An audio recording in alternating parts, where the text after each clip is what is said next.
সবাইকে স্বাগত জানাচ্ছি আওয়ার ডেমোক্রেসি অনুষ্ঠানে। আপনাদের সাথে আছি আমি ইহসান জুয়েল।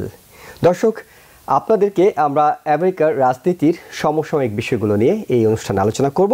শুরুতে যে বিষয়গুলো নিয়ে আলোচনা করব এক ঝলকে সেটা একটু জানাতে চাই। সেটা হলো যে মিত্র দেশগুলোর পরামর্শ না শুনেই ইসরায়েলের প্রধানমন্ত্রী বেঞ্জামিন নেতানিয়াহু তিনি বলছেন যে ইরানে পাল্টা হামলার ব্যাপারে তারা এককভাবে সিদ্ধান্ত নেবেন।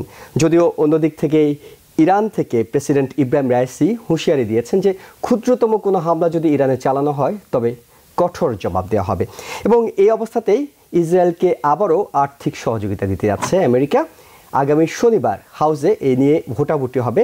স্পিকার মাইক জনসন 3টি বিল এনেছেন ইসরায়েল, ইউক্রেন এবং তাইওয়ানকে আর্থিক সহায়তা দেওয়ার বিষয়ে, এবং তাকে সমর্থন দিয়েছেন প্রেসিডেন্ট জো বাইডেন। কিন্তু নিজ দলের কাছে কিন্তু স্পিকার মাইক জনসনের অবস্থানটা অনেক বেশি নড়বড়ে। আবার দেশের ভিতরেও নানা ঘটনা ঘটছে। হোমল্যান্ড সিকিউরিটি সেক্রেটারি আলেহান্দ্রো মায়োর্কাসকে অভিশংসনের 2টি বিল আজ সেনেটে ভোটাভুটির মাধ্যমে বাতিল করা হয়েছে। এই অভিশংসনের চেষ্টাকে অসাংবিধানিক বলছে ডেমোক্রেটরা। তবে রিপাবলিকানদের পক্ষ থেকে বলা হচ্ছে যে ঘটনাটি আজ ঘটল সেটির ইতিহাসে কখনো এটিকে ক্ষমা করা হবে না। একদিন বিরতির পর আবারও আগামীকাল থেকে শুরু হতে যাচ্ছে সাবেক প্রেসিডেন্ট ডোনাল্ড ট্রাম্পের হাসমানির মামলা। এবং এই মামলা বলা হচ্ছে যে আমেরিকার ইতিহাসে আমেরিকার সাবেক কোনো প্রেসিডেন্টের বিরুদ্ধে এই প্রথমবারের মতো কোনো ফৌজদারি মামলা পরিচালিত হচ্ছে। সেখানে কি ঘটছে সেসব বিষয়গুলো থাকবে আমাদের আলোচনা। এবং এই আলোচনায় আমাদের সাথে আমন্ত্রিত অতিথি হিসেবে যোগ দিচ্ছেন সিনিয়র সাংবাদিক, লেখক, গবেষক হাসান ফেরদৌস ও Monmouth University school of social ওয়ার্কের প্রফেসর এবং PhD director doctor Golam M Madbar. আপনাদের দুজনকেই স্বাগত জানাচ্ছি আমাদের আজকে আলোচনায়। আমরা যেটি বলছিলাম শুরুতে, অর্থাৎ আমরা ইরান এবং ইসরায়েল প্রসঙ্গে বলছিলাম যে মিত্র দেশগুলো ইসরায়েলকে বারবার করে পরামর্শ দিচ্ছে, আমেরিকা সহ অন্যরা, যে ইরানে হামলার ব্যাপারে তারা যাতে অন্তত পরামর্শ করে। কিন্তু ইসরায়েলের প্রধানমন্ত্রী সাফ জানিয়ে দিচ্ছেন এই বিষয়ে এককভাবে ইসরায়েল সিদ্ধান্ত নেবে। যদিও ইরান পাল্টা হুমকি দিচ্ছে। এই যে পাল্টা হুমকির বিষয়গুলো ঘটছে, হাসান ফেরদৌস আপনাকে দিয়ে শুরু করতে চাই। আপনার কাছে জানতে চাই যে মিত্র দেশগুলোর কথা না শুনে ইসরায়েল যে আক্রমণাত্মক একটা পরিস্থিতি তৈরি করছে কিংবা তারা ভয়াবহ পরিস্থিতি তৈরি করার চেষ্টা করছে, এটার প্রতিক্রিয়ায় ইরান এবং অন্যরাও কতটা আক্রমণাত্মক হয়ে উঠতে পারে? জুয়েল, তোমাকে ধন্যবাদ। সবাইকে শুভেচ্ছা, শুভ নববর্ষ। দেখা হয়নি নতুন বছরের আগে পরে। যে ঘটনাটা ঘটলো ইরান এবং ইসরায়েলের মধ্যে, এটা হচ্ছে বিবি নেতানিয়াহুর হাতে একটা তুরুপের তাস তুলে দেওয়া। আমরা একদিন কি নিয়ে কথা বলেছি? একদিন আমরা কথা বলেছি আমরা গাজা নিয়ে, গাজা গাজা গাজা। আমরা কথা বলেছি নেতানিয়াহু একঘরে হয়ে পড়ছেন, একাকী হয়ে পড়ছেন, তার ক্ষমতা চলে যাচ্ছে। এখন একটু ঘটেছে। এখন আমরা কথা বলছি ইরান নিয়ে, এবং কি কথা বলছি? আমরা কথা বলছি যে ইরান দুর্বল হয়ে পড়ছে। জাতিসংঘে এই নিয়ে তর্ক হয়েছে, কন্ডেম করা হয়েছে কাকে? ইরানকে। যদিও কোনো প্রস্তাব গৃহীত হয়নি। তুরুপের তাস কার? বিবি নেতানিয়াহু। তিনি কি করলেন? যখন গাজায় যুদ্ধ চলছে তখন তিনি সিরিয়ায় যে একটি ইরানি দূতাবাসে, কনসুলেট ভবনে আক্রমণ হানলেন। যুদ্ধ চলছে গাজায়, কিন্তু তার চাকরি টানাটানি চলছে, তখন তিনি হামলাটা করলেন। ফলটা কি দাঁড়ালো? সবার নজর চলে গেল এই গাজা থেকে। বেঁচে গেলেন তিনি। 1 2 নম্বর, তার জবাবে ইরান কি বললো? একটা জবাব করতেই হবে। তারা কি করলো? তারা 300 মিসাইল পাঠালো, যার একটাও ইসরায়েলে যে পৌঁছয়নি। প্রত্যেকটি পৌঁছানোর আগেই ধ্বংস হয়ে গেছে। ধ্বংস করলো কারা? ওদের ধ্বংস করেছে আমেরিকা যুক্তরাজ্য। তার সঙ্গে যুক্ত হয়েছে কে? যুক্ত হয়েছে মিশর, যুক্ত হয়েছে জর্ডান এবং ইউএই। মানে আরবরাও যুক্ত হয়েছে যে যুদ্ধে ইরান ইসরায়েলের বিরুদ্ধে করার কথা বলছে। আরো মজা কি, যখন ইরান মিসাইলগুলি ছুটছে, মানে ক্রুজ মিসাইল এবং ড্রোন, তখন তারা আগে থেকেই সাবধান করে দিচ্ছে। টেলিভিশনে দেখানো হচ্ছে এই দেখো মিসাইল যাচ্ছে। কখনো কি শুনেছে যুদ্ধ শুরুর আগে কেউ টেলিগ্রাফিক মেসেজ পাঠিয়ে দেয়, এই আমরা তোমাকে আক্রমণ করছি ভাই, তুমি সাবধান হয়ে যাও, যাতে করে কোনো ক্ষতি তোমার না হয়? এটা একটা খেলা। এই খেলাটাতে পুরোপুরি হেরে গেছে ইরান। এখন ইসরায়েল কি, বিবি নেতানিয়াহু কি বলছে? আমার ভূমিতে সরাসরি তুমি হামলা করেছো, যা কখনো ঘটেনি, আমাকে তো পাল্টা ব্যবস্থা নিতেই হবে। এবং মজা কি, এই আমেরিকা, ফ্রান্স, ইউকে সবাই বলছে হ্যাঁ ইউ হ্যাভ এভরি রাইট, তোমার পুরো অধিকার আছে। ইরান তার কি বলছে, আমরাও লাগাবো। তোমরা কি লাগাবো? ইতিমধ্যে তো বুঝিয়ে পেরেছি তোমরা কি লাগাতে পারো। তোমরা ছুটতে পারো, ছোড়ার আগেই তা ধ্বংস হয়ে যাবে। ফলে এটা এক্সপোজ করলো ইরানকে কতটা দুর্বল সে, ডিপ্লোম্যাটিক্যালি, মিলিটারিলি, পলিটিক্যালি কতটা দুর্বল। এটা কেন করতে গেল? একটা ট্র্যাপ পেতেছিল বিবি নেতানিয়াহু, সেই ট্র্যাপে তারা পা দিয়েছে। আর দুই নম্বর, তাকে রেসপন্স করতেই হতো, কারণ দেশের মধ্যে লোক বলবে আমার ঘরে এসে আমাকে আক্রমণ করে যায়, তুমি কিছু করবে না। ফলে ইরানকে, ইরানের বর্তমান লিডারশিপকে বাধ্য হয়ে করতে হতো। ভুলে যেন যাই আমরা, গত 3 মাসে ইরানে অ্যাটলিস্ট 3টি ঘটনা ঘটেছে। ইরানের ভেতরে অভ্যন্তরীণ বিস্ফোরণ ঘটেছে, মানুষ মারা গেছে, আইসিসের আক্রমণে মারা গেছে লোক, পাকিস্তান থেকে বিদ্রোহী দল এসে গোলাগুলি করে গেছে, লোক মারা গেছে। দেশের ভেতরে ইরান নানা রকম সমস্যায় জর্জরিত, অর্থনৈতিকভাবে জর্জরিত। এই অবস্থা ইরান কোনো ক্রমে যুদ্ধ চায় না, কিন্তু তাকে আক্রমণ করতে হতোই ইসরায়েলের বিরুদ্ধে, অন্যথায় তার সোভরেন্টি, তার সার্বভৌমত্ব প্রশ্নের মুখে হতো। এখন প্রশ্ন হচ্ছে যে ইরানকে, বিবি নেতানিয়াহুকে বলা হচ্ছে রেস্ট্রেন করো। আমাদের প্রেসিডেন্ট বাইডেন সাহেব টেলিফোন করে বলেছেন, বাবা তুমি তো জিতে গেছো, ইউ হ্যাভ ওয়ান, তুমি এর বাড়াবাড়ি করো না। কিন্তু এখন তো বাড়াবাড়ি করার সুযোগ পেয়ে গেছে ইসরায়েল, কিন্তু বাড়াবাড়ি করবেই। বলা হয়েছে কি রোববার ইসরায়েলে সমস্ত স্কুল বন্ধ দেওয়া হয়েছে, ফ্রি হলিডে করা হয়েছে। কি কারণটা কি? ভাবা হচ্ছে যে রোববারের মধ্যে হয়তো পাল্টা আক্রমণ হানবে। কেমন আক্রমণ হানবে? আমি কোয়াইট ডেফিনেটলি হামলাটা হবে লিমিটেড, সীমিত আকার হবে, এবং সম্ভবত ইরানের অভ্যন্তরীণ খুব প্রিসাইজ কোন একটা টার্গেটে, যাতে করে লোক না মারা যায়। মানে কি দাঁড়ালো, লাঠিও ভাঙবে, সাপও মরবে, লাঠিও ভাঙবে না।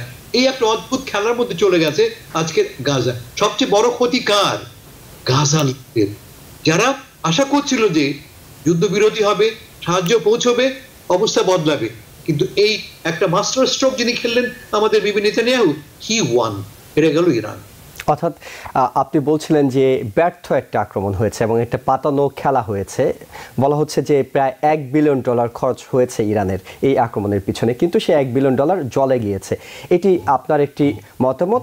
একই সঙ্গে আপনার বলছেন যে এটি পাতানো খেলা। যদি এই পাতানো খেলা এক পক্ষ হয় ইরান, তবে অন্য পক্ষ কারা? কার সাথে পাতিয়ে এই ইরান খেলছে? ইসরায়েল, আমেরিকা, কার সঙ্গে? না তার জনগণের সঙ্গে? ট্র্যাপটা ফেলেছে ইরানের জন্য ইসরায়েল, বিবি নেতানিয়াহু। আমি আগে বলেছি বিবি নেতানিয়াহু বিপদে আছেন, তার চাকরি চলে যায়। ঠিক এই সময় তিনি কাজটা করলেন। এখন কথা বলছি আমরা কি নিয়ে? আমরা কথা বলছি ইসরায়েল আক্রান্ত। একদিন পর্যন্ত কি বলেছি? গাজা আক্রান্ত। এখন কি বলছি? না, ইসরায়েল আক্রান্ত। এই গত 1948 এর পরে প্রথমবার ইসরায়েলের ভূমিতে, দেশের ভেতরে ইসরায়েল আক্রান্ত হলো। সে তো বলবেই ভাই আমি তো রিভেঞ্জ নেবই, প্রতিশোধ নেবই, আমি তো সোভরেন কান্ট্রি একটা। ফলে কথাটা বুঝিয়ে বলার চেষ্টা করি আমি। ট্র্যাপটা ফেলেছে বিবি নেতানিয়াহু, যে ট্র্যাপে পা দিয়েছে ইরান, এবং যে যার ফলে এখন সবার কাছে হাস্যকর হয়ে উঠেছে ইসরায়েল, কি বলে ইরান।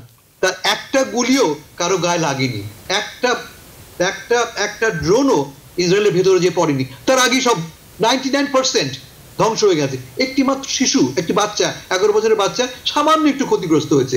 এই হচ্ছে ইরানের যুদ্ধ। অর্থাৎ $1 বিলিয়ন একটি নিষ্ফল আক্রমণ হলো ইরানের পক্ষ থেকে। প্রফেসর ডক্টর গোলাম এম মাদবর, আপনার কাছে জানতে চাই, যেটি হাসান ফেরদৌস বলার চেষ্টা করেছেন, এই যে ইরান এবং ইসরায়েলের দিকে এখন সবগুলো আলো চলে গেল, এর ফলে গাজা এবং ইসরায়েলের যে যুদ্ধবিরতির একটা সম্ভাবনা ছিল, সেই সম্ভাবনা কি অনেকটা ভেস্তে যেতে বসেছে? ধন্যবাদ, শুভ নববর্ষ, and also belated Eid greetings to everyone. In fact আসলে আমাদের শ্রদ্ধেয় হাসান ফেরদৌস ভাই চমৎকারভাবে বিশ্লেষণ করেছেন পুরো ঘটনাটা। আপনার প্রশ্নের উত্তরে আমি একটু জাস্ট অ্যাড করব। আসলে দেখুন, এটা হ্যাঁ পাতানো খেলা বা what ever, it's a kind of trap, আমরা প্রত্যেকেই এটা বুঝতে পারছি। দেখুন, ইসরায়েল কিন্তু এটা এমনভাবে করেছেন, স্ট্রাইক করেছে কোথায় গিয়ে? ইরানের এমবেসি কম্পাউন্ড, যেটা আপনার সিরিয়াতে এপ্রিলের বোধহয় 1 তারিখ করে এটা, যেখানে 12 জন লোক মারা যায়, including 2 Iranian general. Itself is a reason for Iran to retaliate. আমরা জানি যে হামাস যে স্ট্রাইকটা করেছেন ইসরায়েলে গিয়ে, তার রিটালিয়েশন আজকে দেখুন 33,800। Want healthier relationships, healthier gatherings, healthier workouts? Stay up to date on your vaccines. When you're vaccinated against the flu and COVID-19, you're protecting yourself and others from serious illness. That makes everything you do healthier. So don't wait. Set a date. Get your flu and COVID shots and have healthier meals, healthier hugs, healthier parties, healthier travel. Learn more at nj.gov/health/vaccines. লোকবোধে মারা গিয়েছেন বা তারও ঊর্ধ্বে মারা গিয়েছেন, অর্থাৎ তাদের excuse হচ্ছে এটা দে স্টার্টেড ইট। তো এখানে আমি আরেকটু অন্যভাবে একটু বলবো যে ইসরায়েল ট্র্যাপ করুক যা করুক, what ever it is, undoubtedly Iranian একটা কম্পাউন্ডে এটা আন্তর্জাতিক আইনের একটা সাংঘাতিকভাবে লঙ্ঘন। এটা একটু আমাদের বোধহয় একটু কনসিডারেশনে রাখা উচিত। হ্যাঁ, এটাও সত্য যে তার রিটালিয়েশন যেটা সে করেছেন, 300 missiles and drones fired, at Israel. 99% কিছুই করতে পারেন নাই, প্রজেক্টাইলগুলো সবগুলো ধ্বংস করে দিয়েছেন। কারা? ইউএসএ, ইউকে এবং জর্ডানের কথা বলা হচ্ছে।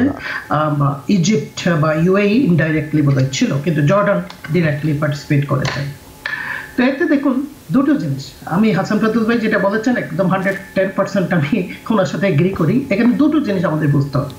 নাম্বার ওয়ান, ইসরায়েল যখনই কোনো কিছু করে, আমি কিন্তু এর আগে অনুষ্ঠানেও বলেছি, they are looking for an excuse to go after Iran. তাদের এখানে একটাই স্ট্র্যাটেজি, হামাসের থেকে বড় স্ট্র্যাটেজি হচ্ছে ইরানকে যে কোনোভাবে কোণঠাসা করা। এখন দেখুন যে ফাইন্যান্সিয়াল একটা রিজন আর একটা ডোমেস্টিক, আমি দুটো ক্ষেত্রে একটু বলবো। আপনি ফাইন্যান্সিয়াল দেখেন $1 বিলিয়ন, হ্যাঁ, এটাতে ক্ষতি হয়েছে যেটা প্রোটেক্ট করার জন্য। সেখানে G7 দেখুন তাদের কিন্তু কোথায় কিন্তু তাদের যে কনস্পিরেসিগুলো বা স্ট্র্যাটেজিগুলো, গ্রুপ 7 অলরেডি কিন্তু ইটালিতে মিনিস্টারদের বৈঠক করে বলা হচ্ছে টাফার sanction against Iran. So that is definitely a great, the restriction and loss for Iran. That's what is going to affect Iran. Iran already under so different kinds of restriction, but still they are holding up, they are surviving. আরেকটা জিনিস যেটা হচ্ছে Netanyahu থ্রুপের তাজ, যেটা আমাদের শ্রদ্ধা হাসান ফেরদৌস ভাই বললেন যে আসলে এটা সে কিন্তু অনেকটা কিন্তু losing grip in his own country, internationally totally isolated হয়ে গিয়েছেন। কিন্তু এখন এইটা এমনভাবে সেট করেছেন যেটা ট্র্যাপ বলছেন হাসান ফেরদৌস ভাই, ইয়াস ইট ইজ এ ট্র্যাপ। সে কিন্তু ডোমেস্টিক্যালি কিন্তু he was about to lose his job, যেটা আমাদের হাসান ফেরদৌস ভাই বলেছেন। এখন কিন্তু দেখুন সে হিরো হয়ে গেছেন আবার তার লোকের কাছে, যারা তার এগেনস্টে বলেছিল। এখন দেখুন আমরা টাইম টু টাইম শুনি ইলেকশন হওয়া উচিত, তার নেতৃত্ব চেঞ্জ হওয়া উচিত, আমাদের সাকসমার এখান থেকে বলেছেন। কিন্তু আপনি মনে করবেন ন্যাশনাল ইন্টারেস্টে no matter what they say, they are all together. That's what their main strength, that's their main force. So ডোমেস্টিকভাবে কিন্তু সে এখন তার যে প্রবলেমগুলো ছিল সেগুলোর থেকে কি ওয়ান্টি এই দুটো হচ্ছে তার বড় গেইন আর কি, নেতানিয়াহু। তো এখন যে নেতানিয়াহু এবং এখন যেটা বলেছেন সে, Israel will decide how to respond on Iranian attack. They are not going to listen to anyone. আমরা জানি প্রেসিডেন্ট জো বাইডেন বলেছেন। এবং এর আগে আরেকটু বলি, ইরানের সাথে কিন্তু প্রেসিডেন্ট পুতিনের কিন্তু আপনার অলরেডি কিন্তু আলাপচারিতা হয়েছেন। সেটাও সে, যেটা আমরা যতটুকু সূত্রে জানতে পেরেছি, সেটা বলেছেন যে দুই পক্ষকেই বলতেছে রেস্ট্রেইন করার জন্য টু ফার্দার এসকেলেশন। কিন্তু পুতিনের মধ্যে একটি নৌ যুদ্ধ জাহাজও পাঠিয়ে দিয়েছেন। এক্স্যাক্টলি, হ্যাঁ, কারণ সেখানে তো কিছু করতে হবে, কারণ সেটা ইউক্রেন ফ্রন্টে তো এদের এগেনস্টে আছে। এবং দেখুন, এবং অলরেডি ইউক্রেন বলছে যে আমাদেরকে এমনভাবে হেল্প করা হোক যাতে যে ইসরায়েলের মতো 99% প্রজেক্টাইল যদি ইয়ার থেকে যেগুলো আসছে আপনার রাশার থেকে, সেগুলো যাতে প্রতিহত করতে পারে। সো এখানে যেটা ইরানের, আমিও বলবো যে গ্রেট লস ফর ইরান। কিন্তু আমরা যদি মনে করি যেটা গাজার অ্যাটাক, যেটা তারা এখনো বলে যে কথায় কথায় who started it, we did not start, it is Hamas started it, but this attack prompted by Israel.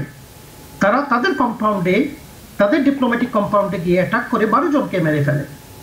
So Iran has the right 7 অক্টোবরের ব্যাপারে যেমনটি ইসরায়েল বলেছিল যে 7 অক্টোবর হামাস আগে হামলা করেছে, ইরানের ক্ষেত্রে হয়তো সেটি বলার সুযোগ নেই। 1 এপ্রিল ইসরায়েল গিয়ে অ্যাটাক করেছেন, কিন্তু ইরানের কিন্তু তারপর আমার কাছে মনে হয় সংযম একটু রাখা উচিত ছিল। How the domestic the regional forces R going to act. এখন দেখুন ইউএই বা সৌদি আরব, এখানে এই কান্ট্রিগুলো তো তারা they can not actually rely on them. So this is a kind of gain and loss for Iran. তার গেইন এইটা যে সে বলেছেন যে it is not going to go unchallenged, we are going to deliver something and they delivered it. এখন আমি যেটা বলবো যে উচিত হবে যে আঞ্চলিক যে ভারসাম্য, আঞ্চলিক যে একটা স্থিতিশীলতা এবং সিকিউরিটি রাখার জন্য উভয় পক্ষেরই বোধহয় এখন সংযমটা দেখানো উচিত, বিকজ তারা রিটালিয়েট করবে, Iran is going to retaliate. Ultimately that's going to end up like destabilisation in the whole region. কিন্তু তেমন কোনো সম্ভাবনা দেখা যাচ্ছে না। আমরা একটু হাসান ফেরদৌস আপনার কাছে জানতে চাই, সেটা হলো যে নেতানিয়াহু এখন কি করবেন? তাকে একদিকে আমেরিকা থেকে বলা হচ্ছে যে কোনো রকম আক্রমণ চালানোর আগে যাতে আমেরিকার সাথে পরামর্শ করে, আবার ইউকের পররাষ্ট্রমন্ত্রী ডেভিড ক্যামেরনকে আমরা দেখেছি তিনি নেতানিয়াহুকে পরামর্শ দিয়েছেন যাতে বুদ্ধিভিত্তিক এবং সীমিত আক্রমণ করা হয়। কিন্তু নেতানিয়াহু কি বলছেন? তিনি বলছেন যে আমরা আমাদের মিত্রদের পরামর্শকে গুরুত্ব দিই, কিন্তু তালগাছটা আমার, বিচারটা আমি মানি, আমার উপর কোনো রকম আন্তর্জাতিক চাপ নেই হামলা না করার জন্য। তাহলে তিনি এখন কি করবেন? তিনি কি পাল্টা হামলা চালাতে যাচ্ছেন, যেটি হয়তো এই অঞ্চলকে আরো বেশি অস্থিতিশীল করে দেবে? তিনি যা খুশি করতে পারেন, এবং যা খুশি করতে পারেন আমেরিকার সম্মতিতেই। আমেরিকা এই যে ঘটনা ঘটলো, ইসরায়েল তো নিজের একটি মিসাইলও ব্যবহার করেনি, আমেরিকানরা করেছে। তার মানে, এবং আরো মজার কথা কি, ইরান জানিয়ে দিয়েছে আমেরিকাকে আমরা ভাই আক্রমণ করতে যাচ্ছি, ইনফর্ম করেছে আগে, যদিও আমেরিকা অস্বীকার করেছে না, আমাকে বলেনি, কিন্তু ইরান বলেছে যে আমরা আগে শেয়ার করেছি ইনফরমেশন। এবং তা জানার পরে যদিও বাইডেন সাহেব বারবার টেলিফোনে নেতানিয়াহুকে বলছে রেস্ট্রেইন রেস্ট্রেইন রেস্ট্রেইন, তিনি কি বলছেন? আমাদের সম্পর্ক আয়রন ক্ল্যাড, একদম লোহার মতো শক্ত আমাদের সম্পর্ক। তার মানে কি দাঁড়ালো?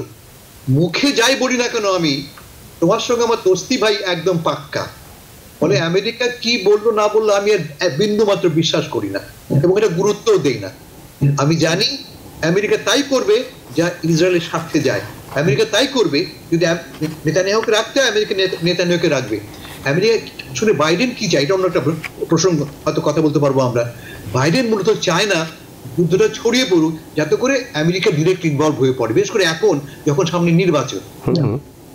এটা হলো মূল ব্যাপার। যদি অন্য সময় হতো আমেরিকা যুদ্ধে লেগে যেত, কিন্তু এখন সামনে নির্বাচন, ব্যাটল গ্রাউন্ড স্টেজগুলি দেখতে পাচ্ছি আমরা, আরো মুসলমানরা ক্ষেপে আছে, প্রোগ্রেসিভরা ক্ষেপে আছে, আনকমিটেড ভোট হচ্ছে, ব্ল্যাঙ্ক ভোট হচ্ছে। ফার্স্ট থিং হি ওয়ান্টস, এখন তিনি কোনো অবস্থায় যুদ্ধ চান না, এইটাই মূল ব্যাপার।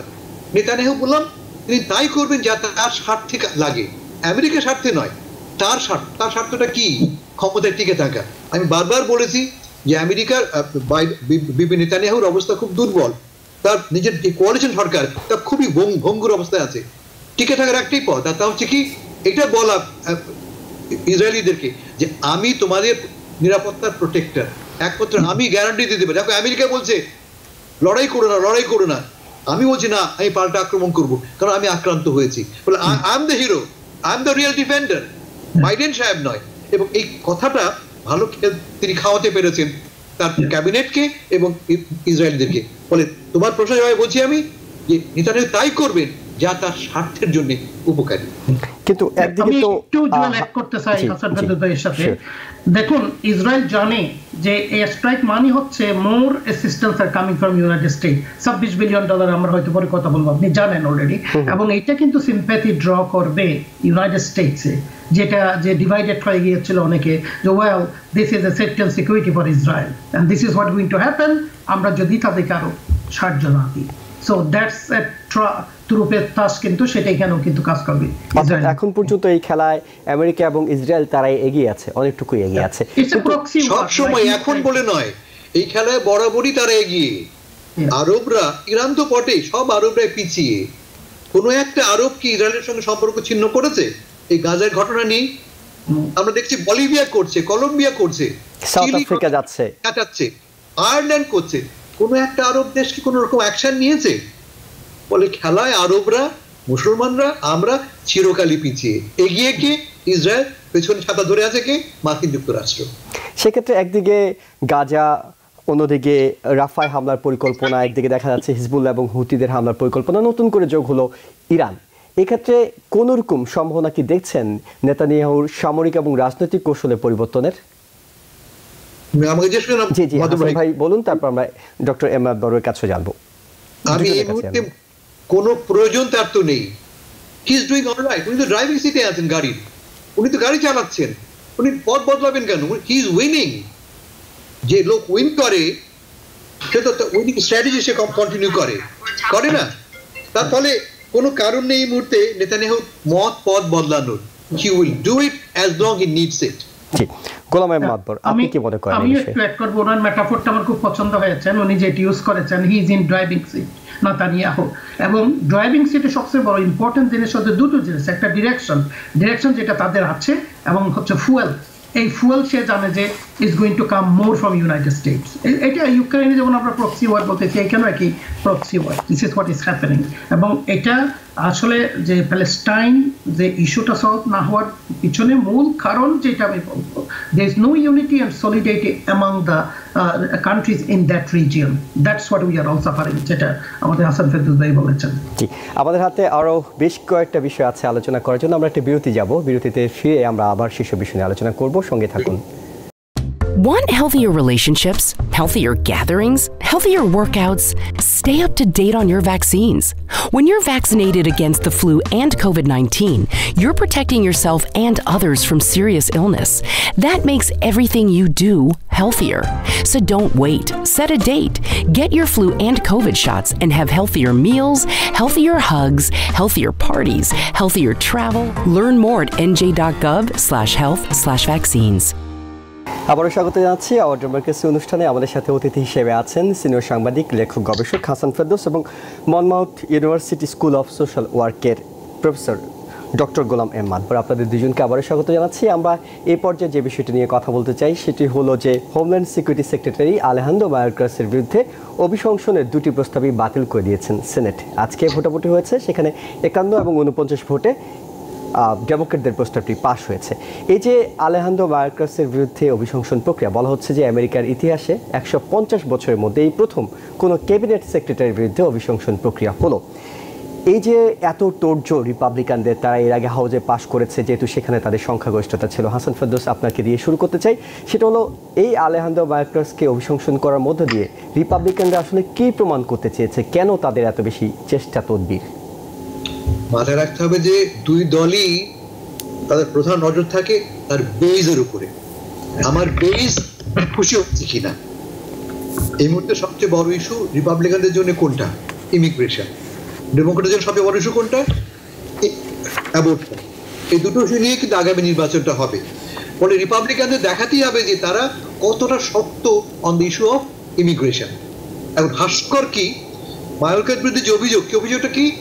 যে তিনি বর্ডারকে নিরাপদ করতে পারছেন না, ইমিগ্রেশন ইস্যু সলভ করতে পারছেন না। মায়োরকাস তো প্রেসিডেন্ট নন, উনি তো একজন সেক্রেটারি, উনি একজন মন্ত্রী। মন্ত্রিত্ব পলিসি কি বলে ঠিক করে না, মন্ত্রী প্রেসিডেন্টের পলিসি ইমপ্লিমেন্ট করে। যদি কাউকে ইমপিচ করতেই হয় তো তুমি করবে প্রেসিডেন্টকে, মায়োরকাসকে কেন করবে? সে একজন মন্ত্রী মাত্র। ফলে পুরোটা ইটস এ স্পেকটাকল। এটা খেলা একটা, বললাম না আগের খেলা, এটা একটা খেলা। যে খেলাতে গ্যালারিতে আমরা বসে আছি, আমরা দেখছি, আমরা কারা? বোকা মানুষেরা। এইটুকু আমরা জানি, সবাই জানে যে এটা কিন্তু টিকবে না, ইমপিচ করার পরে টিকবে না সিনেটে, কারণ সিনেটে তো মেজরিটি ডেমোক্র্যাটরা। গেলে সঙ্গে সঙ্গে 2 ঘন্টার মধ্যে প্রস্তাব পাশ বাতিল হয়ে গেল। ফলে এই খেলাটা কেন খেলি আমরা? এর তো কোনো প্রকৃত কোনো অর্থ নেই, প্রকৃত কোনো চেষ্টাও নেই। আসল লক্ষ্য হচ্ছে তাদের সমর্থকদের এটা বোঝানো, ভাই আমি কিন্তু তোমার জন্য খাটছি, যাতে করে ইমিগ্রেশন ইস্যুটাকে আমি হ্যান্ডেল করতে। মজা কি, তোমার সাথে কি ঘটলো? ইমিগ্রেশন বন্ধ করবার জন্য, ইমিগ্রেশন ক্রাইসিসকে হ্যান্ডেল করবার জন্য প্রস্তাব উত্থাপন করা হলো। প্রস্তাব আসলো, যে প্রস্তাবটা রিপাবলিকান ডেমোক্রেট মিলে তৈরি করলো, যে প্রস্তাবটা এই স্পিকার জনসন এন্ডোর্স করলেন। শেষ পর্যন্ত কি হলো? ট্রাম্প সাহেব বললেন যে আমি এই প্রস্তাব পাশ হোক তা চাই না, কারণ এই প্রস্তাব পাশ হয়ে গেল তো ইমিগ্রেশন প্রবলেম সলভ হয়ে গেল, আমার ইস্যু থাকবে না তো আর। ফলে মূল লক্ষ্য প্রবলেম সলভ করা না, মূল লক্ষ্য প্রবলেম জিয়ে রাখা। আলোচনায় প্রবলেমটা আনা, পলিটিক্যাল গেম মাত্র। এর চাইতে খারাপ, এর চাইতে নষ্ট কংগ্রেস আমার অভিজ্ঞতায় আর কখনো ছিল না। এত অযোগ্য, অথর্ব এবং রাজনৈতিকভাবে বিভক্ত কংগ্রেস আমেরিকার ইতিহাসে আগে ছিল বলে আমার অন্তত জানা নেই। ডক্টর গোলাম এম মাতবর, যেটি হাসান ফেরদৌস ভাই বলছিলেন যে এটা আসলে আলেহান্দ্রো মায়োর্কাসের পলিসি তো না, পলিসিটা বাইডেনের, কিন্তু ঝিকে মেরে বউকে শেখানোর অনেক সময় বিষয় থাকে। আলেহান্দ্রো মায়োর্কাসকে যদি সরিয়ে দেয়া যায় তাহলে হয়তো বাইডেনের এই ভুল নীতিটা প্রমাণ করা সম্ভব হতো, যেটি রিপাবলিকানদের একটা চেষ্টা ছিল, সেটি তো ব্যর্থ হলো। সেই ক্ষেত্রে আপনার কাছে কি মনে হয় এখন যে সীমান্তের মূল সমস্যাটা চিহ্নিত করে সেটা সমাধানের দিকে না গিয়ে এক ধরনের রাজনৈতিক কাদা ছোড়াছড়ি হচ্ছে? আমি আসলে হাসান ফেরদৌস ভাইয়ের সাথে আমিও যোগ করবো যে এটা আর কি, আসলে দেখুন এদেশে ইলেকশনে বিশেষ করে পার্টি প্ল্যাটফর্মে কয়েকটা জিনিস গুরুত্ব পায়। নাম্বার 1 ইকোনমি, এবং আপনি গান ভায়োলেন্স, সোশ্যাল সেফটি নেট আসে, সেখানে education also is a part of it. আরেকটা হচ্ছে সবচেয়ে ইম্পর্টেন্ট, সেটা হচ্ছে ইমিগ্রেশন। এখন দেখুন যেটা গেম বলেন বা যেভাবে ট্র্যাপ বলেন, যেটা যে economy is really like enviable in the whole world, এখানে কিছু করতে পারছে না। এখন তাহলে কোথায় গিয়ে তারা কিছু বলবে? তাদের তো কিছু বলতে হবে যে সমস্যাটাকে এক্সাজারেট করা বা এটাকে জিয়ে রাখা, যেটা ফেরদৌস ভাই বললেন। যে সুতরাং দ্যাট ইজ হোয়াট ইমিগ্রেশন। আমি কিন্তু এর আগে কয়েকটা অনুষ্ঠানে বলছি, দেখেন ইমিগ্রেশন নিয়ে ওরা আসবে। এখন যেটা যে তারা এখন যেটা 150 ইয়ার্সের ইতিহাসে যেটা তা চেঞ্জ করতে চাচ্ছে, দেখুন এখানে যে এক্সিকিউটিভ ব্রাঞ্চ, যেটা president, vice president and secretaries, 15 secretaries, এদের কাজটা কি? They do not make policies. Policies তো লেজিসলেটিভ ব্রাঞ্চে পলিসি করে, Congress, house and Senate, right? এবং সেটা ইমপ্লিমেন্ট করে হচ্ছে আপনার cabinet, executive branch. So Mayorkas is just a secretary, he is not a policy maker. এখন তারা যে তার এগেনস্টে যে চার্জটা আনছে, যে উইলফুলি সে রিফিউজ করছে, কমপ্লাই করছে না ইমিগ্রেশন পলিসির সাথে। এবং আরেকটা বলেছেন কি, দুটো জিনিস নিয়ে আসছেন। আরেকটা হচ্ছে বর্ডার ইজ নট সিকিউর। আমি তার আগে একটু প্রশ্ন করতে চাই, how border was different when their guru, former President Trump, was in charge? What policy did you give? So they are not looking at, এখন তারা যেটা করতে চাচ্ছে সেটা হচ্ছে প্রবলেম যেটা আছে সেটাকে আরো কমপ্লিকেটেড করতে চাচ্ছে, because they have no other things to be done. So this is what. So মায়োর্কাসের এখানে সমস্যাটা কি? মায়োর্কাসকে তো আসলে সে একজন secretary, he can not actually change anything, as we said before. If you have to go against someone, that's what go against your president. He is not the president. He is just one of the secretaries. President eventually is the one who implement the policy. Even the policy যখন আপনার senate এবং হাউজে পাঠায়, সেটা কিন্তু ultimately কিন্তু পলিসিতে রূপ পায়, লেজিসলেশনের রূপ পায় হচ্ছে এক্সিকিউটিভ ব্রাঞ্চে প্রেসিডেন্টের অ্যাপ্রুভালে। So why this Mayorkas? এটা হচ্ছে অনেকটা কিন্তু blaming the victim kind of thing. Someone need to be the fall guy, so they are trying to make him is the fall guy. So আমরা জানি এটা পার্টি লাইনে একটা ভোট হয়েছে, আপনার 51-48, 51-49. This is exactly we knew, যেটা হাসান ফেরদৌস ভাই বললেন যে তারা জানতো যেটা, কিন্তু কোনো কিছু একটা আনা, কারণ তার বেস যেগুলো সে বেসগুলোকে তো ফিট করতে হবে। তাদের এই ধরনের যে আপনার ননসেন্স এবং কোনো লজিক ছাড়া তাদের যে যুক্তিগুলো কন্টিনিউয়াসলি যেগুলো তারা অ্যাবসলিউটলি মানে ফিট করতেছে তার সেই গ্রুপটাকে। So that's what is just happened in this case, and it did not actually give them any point, any credit. আমি মনে করি এটা তাদের লুজ হয়েছে। It is a great loss for the Republican party. এবং অন্যদিকে যে খুব বেশি জিতেছে বলা যাবে না, কারণ রিপাবলিকানরা তো এটা প্রমাণ করতে পেরেছে তারা এই বিষয়টাতে অ্যাক্টিভ আছে, তারা এই বিষয়টা প্রতিবাদ করছে এবং হাউসে সেটা পাশও করে তারা করে নিয়েছে। এখন সেনেটে তাদের সংখ্যাগরিষ্ঠতা নেই, তাদের তো কিছু করার নেই, তারা প্রমাণ করার চেষ্টা করেছে এই নীতির বিরুদ্ধে তাদের শক্ত অবস্থান। Yes, তাদের একটা ইস্যু আনতে হবে, that's what actually they did. Nothing. They knew that they are not going to accomplish anything because Senate, has the majority of the Democratic Party. আমরা একটু ভিন্ন প্রসঙ্গে যাব। হাসান ফেরদৌস, আপনার কাছে আবারও জানতে চাই, সেটা হলো যে অন্য একটা খেলা চলছে হাউসে আগামী শনিবার। তাইওয়ান, ইউক্রেন এবং ইসরায়েল, এই তিনটা দেশকে আর্থিক সহায়তার আরেকটা বিল আনা হচ্ছে, যেটা এনেছেন হাউস স্পিকার মাইক জনসন, কিন্তু এটাতে জোর সমর্থন দিয়েছেন প্রেসিডেন্ট বাইডেন। এবং এই বিল পাশ করিয়ে নেওয়ার মাধ্যমে বিলটা, শুরুতেই যেটা জানতে চাই, এই বিলটা পাশ করে নেওয়ার সম্ভাবনা কতটুকু আছে? মাথায় রাখতে হবে যে এই বিল পাস করতে হলে স্পিকার জনসনকে ডেমোক্রেটিক মেম্বারদের সমর্থন পেতে হবে, কারণ তার দলের সদস্যরা সিগনিফিকেন্ট নাম্বার এই বিল সমর্থন করে না। ফলে শুধুমাত্র পার্টি লাইনে ভোট হলে এবং যদি ডেমোক্রেট অপোজ করে এই বিল পাস হবে না। কিন্তু আমরা কি জানি, তুমি একটু আগে বললে প্রেসিডেন্ট বাইডেন বলেছেন এই প্যাকেজটা আমাকে পাঠাও, এটা আমি সাইন করবো। তিনি অলরেডি অ্যাপ্রুভ করে দিয়েছেন। তার মানে তিনি চান প্রথমত ইসরায়েলকে টাকা দেওয়া, ইউক্রেনে টাকা দেওয়া, অন্যান্য টাকাও তিনি যেন এই $90 বিলিয়ন বিলি করা হয়, ভাগ বন্টন করা হয়, তিনি সেটা চান। কিন্তু ক্রাইসিসটা কোথায়? ক্রাইসিসটা হচ্ছে যে রিপাবলিকানরা বলছে, রিপাবলিকান দলের কোনো সদস্য যেমন মার্জরি টেইলর গ্রিন বলছে তুমি ডেমোক্রেটিক পার্টির হয়ে কাজ করছো। যেমন ইউক্রেন, আমরা ইউক্রেনের পক্ষে না, ইউক্রেনের টাকা দেওয়ার পক্ষে না আমরা, তুমি পক্ষে। কারা পক্ষে? ডেমোক্রেটের পক্ষে। ফলে বেসিক্যালি তুমি কাজ করছো ওদের হয়ে।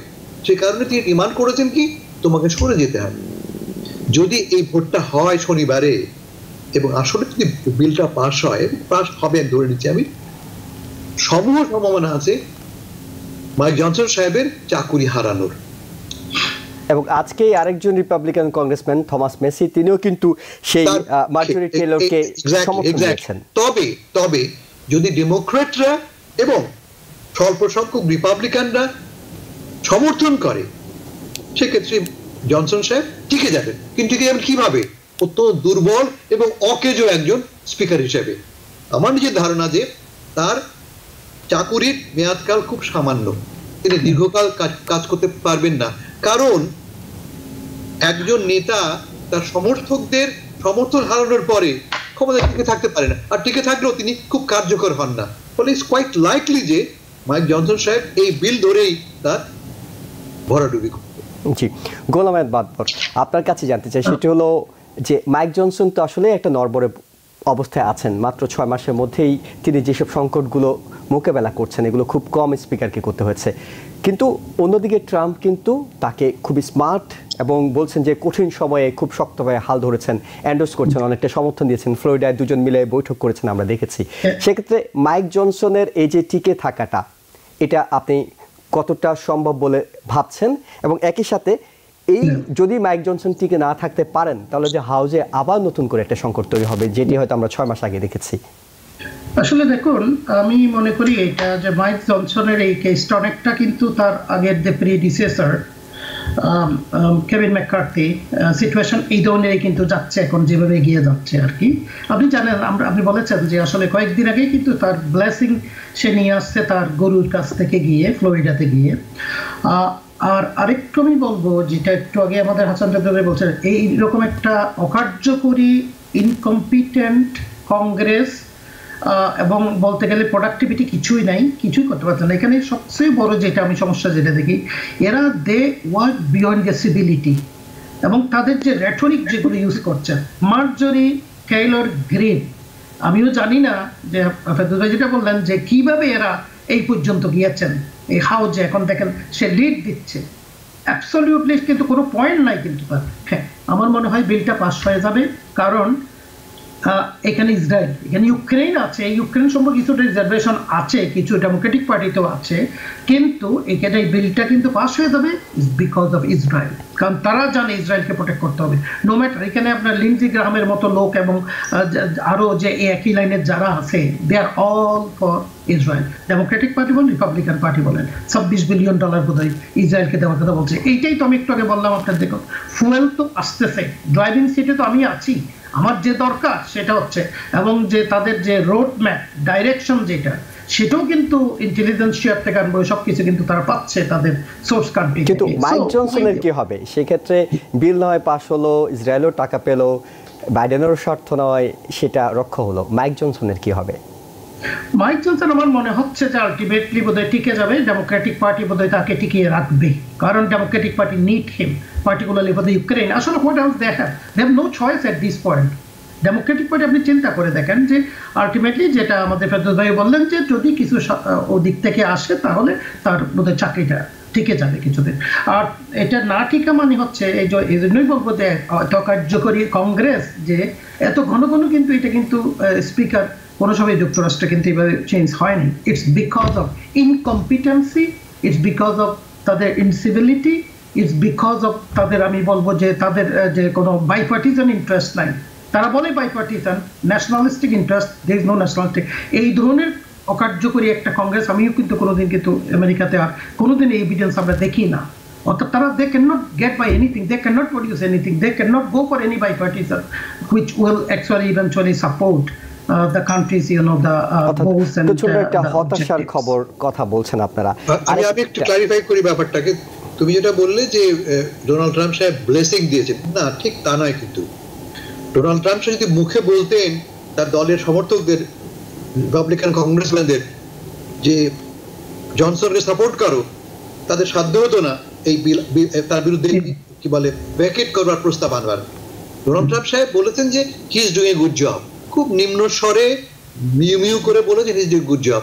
তার দোয়া নিতে গিয়েছিলেন মাদবর সাহেব, এবং এটাও বলেছেন যে ভবিষ্যৎ প্রেসিডেন্ট হিসেবে ট্রাম্পকে আখ্যা দিয়ে এসেছেন। মাদবর সাহেব বলেন গুরু, আমি শুনলাম গরু, তাদের গরু ট্রাম্পের কাছে গিয়েছিলেন দোয়া চাইতে।